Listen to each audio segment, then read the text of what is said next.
السلام علیکم، کیسے ہیں آپ؟ سب ٹھیک ٹھاک ہیں؟ امید کرتی ہوں آپ ٹھیک ٹھاک ہوں گے۔ مجھے بہت کامنٹ آ رہے تھے اور انسٹا پہ بھی لوگ پوچھ رہے تھے کہ آپ کیوں غائب ہو جاتی ہیں، آپ کو آتے رہنا چاہیے۔ تو جناب میں حاضر ہوں، بس تھوڑی سی مصروفیت ایسی بن گئی تھی کہ جس کی وجہ سے پاسبل نہیں ہو رہا تھا میرے لیے آنا، ورنہ تو میں ان ٹچ ہی ہوں۔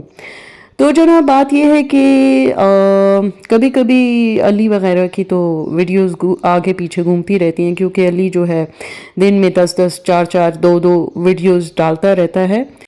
علی کی ویڈیوز میں کوئی نیا پن تو ہے ہی نہیں، بس صبح ہوتی ہے، یہ دیکھیں نمرہ چائے تیار کر رہی ہے، ناشتہ بنا رہی ہے، وہی گھسی پٹی لائنیں، اور اب ناشتہ ہو رہا ہے، نیٹ ہو رہا ہے بیڈ، اور یہ دیکھیں اقصیٰ پھر سے فریش ہو گئی۔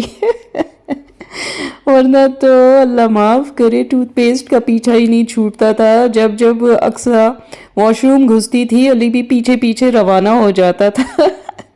شکر ہے وہ کلپ ختم ہو گیا، میں لاکھ لاکھ شکر ادا کرتی ہوں، ورنہ تو اسے بھگتنا ہی پڑتا نا۔ خیر گھر میں بھی میں تو حیران ہوں کہ اسٹریٹنر سے بال سیدھے ہو رہے ہوتے ہیں، حالانکہ جو گھر کی عورتیں ہوتی ہیں گھریلو قسم کی، وہ تو نہا دھو کے شکر ادا کرتی ہیں چلو صاف ستھرے ہو گئے، فریش ہو گئے، لیکن یہاں تو میک اپ بھی زوروں پہ ہو رہا ہوتا ہے، بال بھی اسٹریٹ کیے جا رہے ہوتے ہیں، بالکل لڑکیوں والا ٹچ۔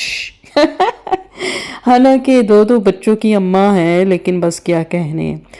اور فل ٹائم علی جو ہے وہ بس بیوی کے نام پہ ویوز لینے کی کوشش کر رہا ہوتا ہے، اس کی جھوٹی سچی تعریفیں کر رہا ہوتا ہے، اور کبھی اس کی طرفداریاں کر رہا ہوتا ہے۔ اب تو خیر بیچارہ بچہ پیدا ہو گیا، لیکن اسے سونے جاگنے کی وجہ سے یہ دونوں میاں بیوی پریشان ہیں۔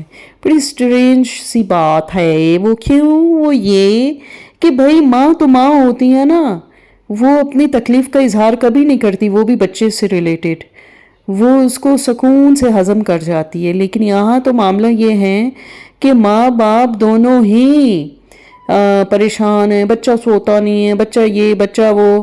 لیکن بات یہ ہے کہ بھئی تم لوگ تو رات بھر جاگنے کے عادی ہو، صبح ہوتے ہی سوتے ہو، دوپہروں میں اٹھتے ہو، تو پھر بچہ بیچارہ کیوں تنگ کر رہا ہے؟ بچہ تو کوئی تنگ نہیں کر رہا نا، وہ تو بس ابھی چونکہ پیدا ہوا ہے، تو جب تک تم لوگ اس کو بگاڑو گے، اپنے روٹین پہ لاؤ گے، تو پھر بس وہ تم لوگوں جیسا بنتا چلا جائے گا، ہے نا۔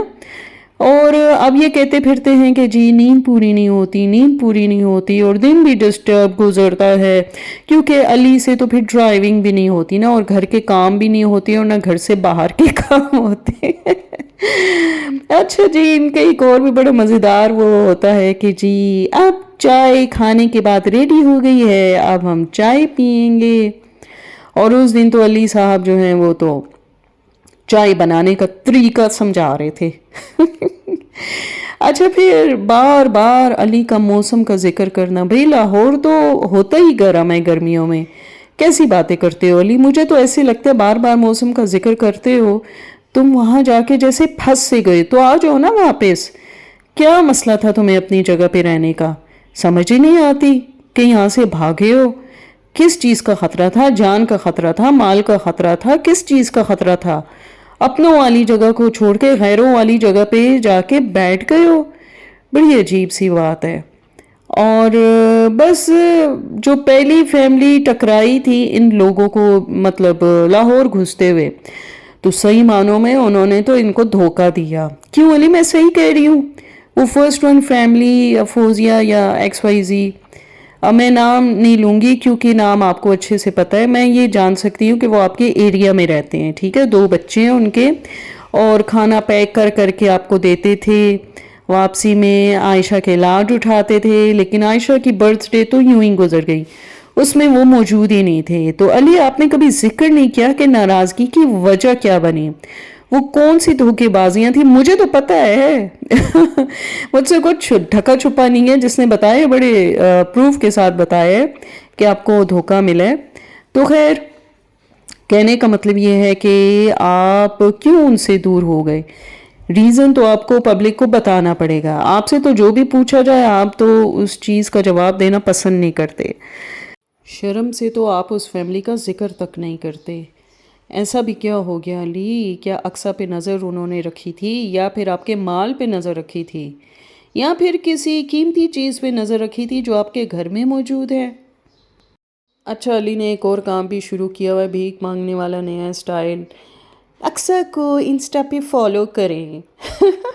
کبھی کی ووے کا یوٹیوب پہ لالچ مل رہا ہوتا ہے ویورز کو، اور کبھی فالوور بڑھانے کے لیے انسٹا کی بھیک مانگی جا رہی ہوتی ہے کہ خدا کے لیے مجھے فالوورز دے دو، مجھے فالوورز دے دو، کوئی تو آ جائے۔ اچھا، آپ لوگوں نے ہماری ویڈیوز دیکھی ہیں کہ نہیں دیکھی جو میں انسٹا پہ ڈالی ہیں؟ خدا را علی، اپنی ویڈیوز کو امپروو کرو، ہٹو ان گھسی پٹی چیزوں سے۔ اور اقصیٰ کو جتنا بھی ماڈرن کر لو نا، آج کل تو خیر سے وہ پھر سے دوپٹے سے لاپرواہ ہوتی جا رہی ہے، تو لیکن ہونا کچھ نہیں ہے، کیونکہ جو پیچھے کی چیز ہوتی ہے نا وہ آگے چل کے کبھی ٹھیک نہیں ہو سکتی، غلطیاں رہ جاتی ہیں۔ اب یہی دیکھ لیں کہ بچے کو دودھ لٹا کے غلط پوزیشن میں دیتے ہیں، جس کی وجہ سے اس کے پیٹ میں درد شروع ہو جاتا ہے اور بیچارے کو رونا پڑتا ہے۔ میں نے تو پہلے ہی کہہ دیا تھا کہ جاہل اور لاپرواہ لوگ ہیں، خدا جانے بچے کی پرورش اب کیسے ہوگی، ان سے تو بچے بھی نہیں سنبھالے جاتے، پھر بیچارے بچے کی پیٹ کی مساج کی، کیونکہ ان کا تو قصور ہی نہیں ہے۔ اقصیٰ کی والدہ کو طور طریقے تو بچی کو، اپنی بیٹی کو بتانے چاہیے نا کہ جب نیا بچہ پیدا ہوتا ہے تو اس کو کس طریقے سے رکھتے ہیں، کیا کھلاتے پلاتے ہیں، دودھ کس طرح سے دیتے ہیں، اس کو ہضم کیسے کراتے ہیں۔ یہ تو لیٹے لیٹے ہی دودھ پلا دیتے ہیں اور بات ختم ہو جاتی ہے، ہاں فیڈر ختم ہو گیا۔ یہ کون سی بات کر دی بھائی؟ پہلی بچی تم نے کیسے پالی ہے؟ مجھے تو لگتا ہے اقصیٰ تمہاری پہلی بچی تمہاری ساس نے ہی پالی ہے۔ اب بے شک تم اس کی اچھائیوں کا ذکر نہ کرو، لیکن کوئی چیز چھپی بھی نہیں ہے۔ یہ بتاؤ کہ تمہاری ساس نے جب عائشہ کو سنبھالا تھا تو اس وقت کون سی نمرہ تھی، یا کون سی تمہاری کوئی بہن آ کے رہی تھی؟ اکیلی تمہاری ساس نے تمہاری بچی کو سنبھالا تھا۔ بھول گئی ہو وہ ساری باتیں کہ کتنی خدمت اس نے کی تھی، اور صرف برائیاں اس کی یاد رکھی ہیں تم نے؟ بڑی شرم کی بات ہے کہ اس کی نیکی تم نے اسی کو برائی کے اس میں واپس کر دی۔ خیر اب لیکن یہ اپنے اپنے ظرف کی بات ہے، آپ میں شاید اتنا ظرف نہیں ہے۔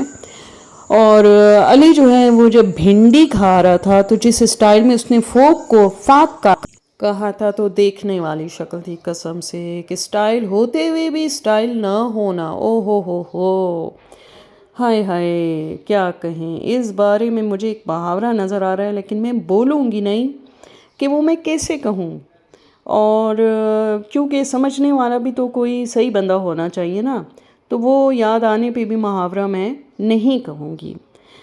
تو بس علی کا کہنا ہے کہ میں اس کی ماں کے کہنے پہ ایسی باتیں کرتی ہوں، ان پہ ویڈیو بناتی ہوں۔ بھائی میرا چینل، میری مرضی، مجھے کسی سے پوچھنے کی کوئی ضرورت ہے ہی نہیں۔ لائف میں کبھی کوئی کام ایسا نہیں تھا جو میں کسی سے پوچھ کے کروں، کیونکہ میری لائف ہے، میں اپنے ڈھنگ سے گزارنے کا رائٹ رکھتی ہوں۔ اور جہاں تک ان کی والدہ صاحبہ کی بات ہے، وہ تو ایسی بندی ہیں کہ ان کا تو کوئی کام ہی نہیں ہے، وہ تو اس طرح ہیں جتنی میں ان سے ملی ہوں، اپنے کام سے کام رکھنے والی ہیں، نہ ادھر کی خبر نہ ادھر کی خبر، بس وہ اپنی دنیا میں مگن رہتی ہیں۔ اس سے زیادہ میں کیا کہوں؟ پھر ایسی ساس کو چھوڑ کے بھاگ کے دوسرے شہروں میں پناہ لینا، مجھے سمجھ نہیں آتی اس بارے میں۔ ایک چھوٹا بھائی ہے، یعنی دیور ہے اقصیٰ کا، پتہ نہیں اس سے بھی کیا پرابلم ہے، اور اسے بھی بدتمیزی کا لقب دیا ہوا ہے کہ بدتمیز ہے۔ کیا بدتمیزی کی؟ وہ تو میرے خیال سے ماں جیسی سمجھتا ہوگا یا بڑی بہن جیسی سمجھتا ہوگا۔ لیکن خیر اقصیٰ، آپ تو شاید پہلے سے چاہتی تھیں، یا آپ کی پلاننگ تھی کہ یہ جو تھوڑا بہت بھی ہمارا ملنا جلنا ہو رہا ہے، یعنی کہ حمیرہ صاحبہ سے، یعنی اپنی ساس سے، تو وہ بھی بند ہی ہو جائے۔ ملا کے جو میں نے ویڈیوز میں دیکھا تو حمیرہ بیچاری تو اپنی پوتی سے ملنے کوئی 4 باری تو آئی ہوگی، یعنی آئی تھنک آپ لوگ 1 سال وہاں رکے شاید، کیونکہ ویڈیوز ایسا ہی بتاتی ہیں جو میں نے دیکھی۔ اور کیونکہ پہلے میں ریگولر تھی، لیکن اب چونکہ آپ کے کانٹینٹ میں کچھ ہوتا نہیں تو پھر اس لیے دیکھنے کا مزہ بھی نہیں آتا، جو سچی بات کہوں تو حمیرہ کا تو بیچ میں کوئی ذکر ہی نہ کریں تو بہتر ہوگا۔ پچھلے دنوں وہ بیمار تھیں، اس بارے میں کچھ کہوں گی نہیں، ایک کامنٹ آپ کو دکھاؤں گی، وہ ضرور آپ دیکھیے گا، میں نے شاید تھمبنیل پہ بھی لگایا ہے کہ علی نے کس قسم کا کامنٹ کیا ہے، دیکھنے والی بات ہے۔ اور خیر اس بیچاری کو حمیرہ کو بیچ میں نہیں لانا، اور مجھے کہا جاتا ہے کہ پورے دن میں ایک ویڈیو بناتی ہیں اور وہ بھی علی کے بارے میں۔ بھائی مجھے کوئی علی کی طرح لالچ نہیں ہے کہ دن میں 3 ویڈیوز بناؤں اور ڈالوں۔ تو خیر کسی نے حدیث میں آدھی بات کی ہے کہ ماں باپ بھی انسان ہیں، غلطیاں ان سے بھی ہوتی ہیں، یعنی آدھی حدیث اپنے مطلب کی اٹھا لی اور باقی بتائی نہیں، اور بتانا ضروری بھی نہیں سمجھا۔ دیکھیں ماں باپ کو اف تک نہ کہنا، ٹھیک ہے، غلطیاں ہوتی ہیں، وہ کچھ بھی کر لیں تو انہیں اف تک نہ کہنا، اصل حدیث یہ ہے۔ لیکن سوائے شرک کے ان کی ہر ایک بات ماننا، یہ حدیث میں ہے، رائٹ؟ تو میرے خیال سے مذہب کی طرف تو توجہ لوگوں کا ہے نہیں، علی صاحب کا یا اقصیٰ صاحبہ کا، تو آپ ذرا حدیث کریکٹ کر لیں، ٹھیک ہے، اچھے طریقے سے دیکھ لیں۔ تو چلے جی پھر حاضر ہوں گے ایک نئی اور اچھی ویڈیو کے ساتھ، تب تک کے لیے اللہ حافظ۔ لائک کریں، سبسکرائب کریں اور شیئر ضرور کیجیے۔